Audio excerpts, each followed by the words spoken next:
Beshies and welcome back sa aking YouTube channel. Andito na ulit ngayon ang inyong ate Jaja. For today's vlog ay gagawa tayo ng cake at cupcake gamit ang ating air fryer.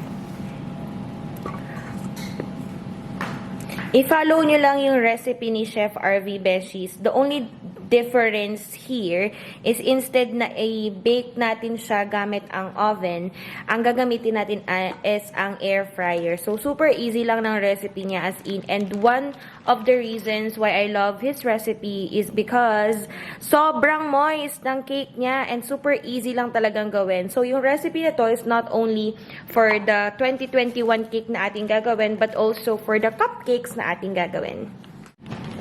Since recipe niya ito, Beshies, and siya yung mas expert talaga sa mga ganitong pagbibake, I highly recommend for you guys to check out his YouTube account. Ilalagay ko yung link sa description down below para yung mismong mga tips niya ang mafa-follow nyo.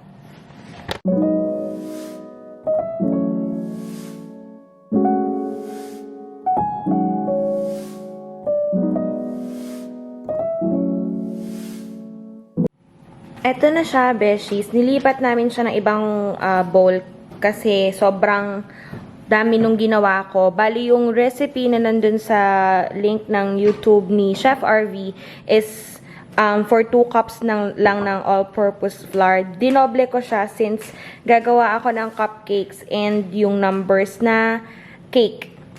So, lilipat na natin siya ngayon. Ito na siya, guys. Lagyan na natin ating container.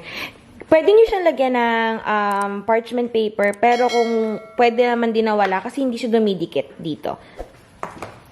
Ito na siya, Beshies. Hindi ko masyadong pinuno kasi aalsa pa siya. So, itry muna natin yung number 0. By the way, Beshies, ang gamit kong air fryer is ang Kyowa na 7 liters na air fryer. Ayan. Ayan na siya. Lalagyan na natin sa air fryer. Ang ating temperature is 140 Celsius and then for 25 minutes. Tingnan na natin siya, Beshies. So, ayan na siya. Ayan. So, tusukin lang natin ng toothpick kung luto na ba or what.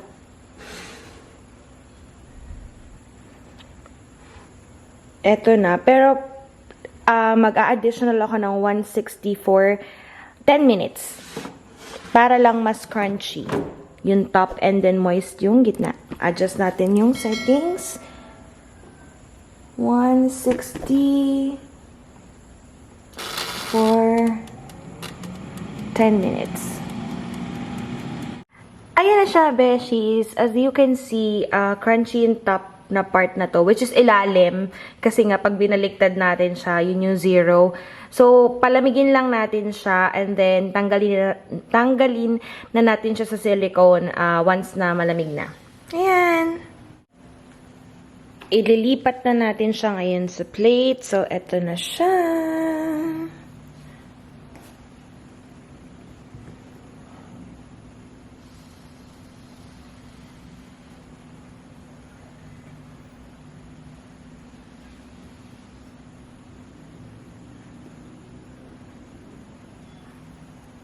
Yay! Meron na tayong 0. Yes!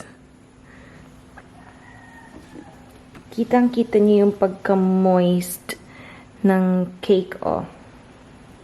Diba? Ayan na siya. Gawin naman natin yung iba pa para complete na yung 2021 natin. And para mas bongga ang ating 2021 na cake, gumawa ako ng chocolate na ganache. And lalagyan natin siya.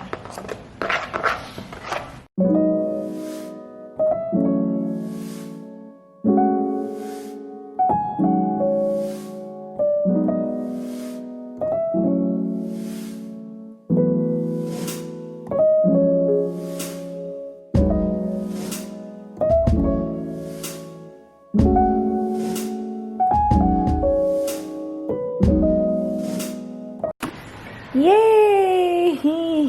Aliw! Eto na, Beshies, yung number 2. Unfortunately, nag-crack siya.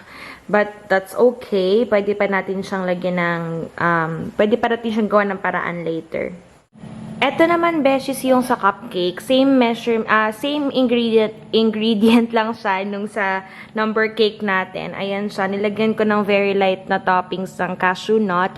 And para same yung dami, gumamit ako ng measuring spoon. Ito is 1 tablespoon. So, yung isang ganitong container ng cupcake is 2 tablespoon. And then, pwede nyo actually gamitin ng diretsa na silicone na cupcake na ganito. It's just that, sabi ni Mama, mahirap daw hugasan. Hindi siya dumidikit, although, syempre, since ganito nga yung shape niya, may mga naiiwan dun sa mga gilid and mahirap siyang hugasan. Kailangan yung gumamit ng brush talaga para sobrang linis na linis yung loob. Pero, mas okay din naman kung gagamitan nyo ng ganitong paper. Mura lang din naman to. Para kapag tinanggal nyo siya, pwede nyo na lang siya ulit lagyan ng bago para sa next batch. So, ayan. Update nga pala dito sa number 2. Ayan, mukha naman siyang number 2. Nagawa natin ng paraan. Beshies, look, oh, ito na yung number 1. Number 2 na lang yung hinihintay natin. Medyo pinagpapahinga lang natin na slight yung air fryer. Pero ito na siya. So, sa 7 liters na air fryer, Beshies, 11 cupcakes yung kasha. Pero as you can see, medyo dikit-dikit talaga siya. So, kapag nilagay natin siya sa air fryer, ang temperature niya is 160. Tapos, siya ay 20 minutes. Ito na siya, Beshi. So, okay lang kahit hindi nyo na ulit initin. Luto na to. Pero kung gusto nyo na medyo crunchy yung top or kaya mas matigas or mas luto, pwede nyo namang dagdagan. Pero kung gusto nyo is malambot and moist, perfect na itong temperature natin. Beshies, ito na siya kapag naluto. Perfect! Para sa mga gusto mag-order ng ganitong tray, ilalagay ko rin sa description below. Na-order ko lang to sa Shopee. Tapos ito naman, Beshi, sorry, nagkamali ako. Bali yung temperature niya pala is 160 degrees. Tapos, ang minutes niya is 25 minutes. Ayan, 25 minutes for 160. Ayan, perfect! Thank you so much, Beshies, for watching. I hope you guys enjoyed. If you have any comments, questions, or suggestions para sa ating next na vlog, just leave a comment down below. Do not forget to hit like and subscribe sa aking YouTube channel for more updates. Please like and follow my Facebook and Instagram page as well. Ang link ay nasa description below. Stay safe, stay happy, and stay healthy sa inyo at sa inyong buong family. God bless us all.